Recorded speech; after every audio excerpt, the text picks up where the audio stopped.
विट्यातील देवांग समाज युवा फाउंडेशन व समस्त देवांग समाजाच्या वतीने शाकंभरी महोत्सवांतर्गत आयोजित केलेल्या रक्तदान शिबिरात 68 रक्तबाटल्या संकलित झाल्या। यावेळी रक्तदात्यांना देवांग फाउंडेशनच्या वतीने पाण्याचे जार भेट देण्यात आले।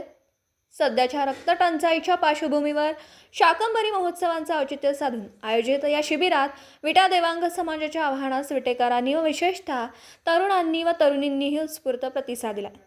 हा सामाजिक उपक्रम यशस्वी झाला। सहभागी झालेल्या व सहकार्य केलेल्या सर्वांचे देवांग समाजाच्या वतीने आभार व्यक्त केले।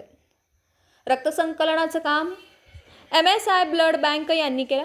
यावेळी किरण तारळेकर, दत्ताभाऊ चौथे, गजानन दिवटे, नितीन दिवटे, अविनाश नाना चौथे, कुमार लोटके, सुरेश मेहत्रे, राम तारळेकर, देवेंद्र मेहत्रे यांच्या उपस्थितीमध्ये युवा फाउंडेशन अध्यक्ष सुयश मेहत्रे, प्रथमेश चौथे, निखिल मेहत्रे, सुशांत फासे, विनीत मेहत्रे, हर्ष टकले, निखिल फासे, रक्तदात मित्र महेश फासे यांच्यासह देवांग युवा मंडळाच्या सर्व सदस्यांनी शिबिर यशस्वी होण्यासाठी प्रयत्न केले।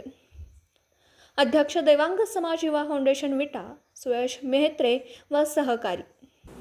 दिवसभरातील घडामोडींचा आढावा घेण्यासाठी पाहत रहा N24 मराठी न्यूज चॅनल।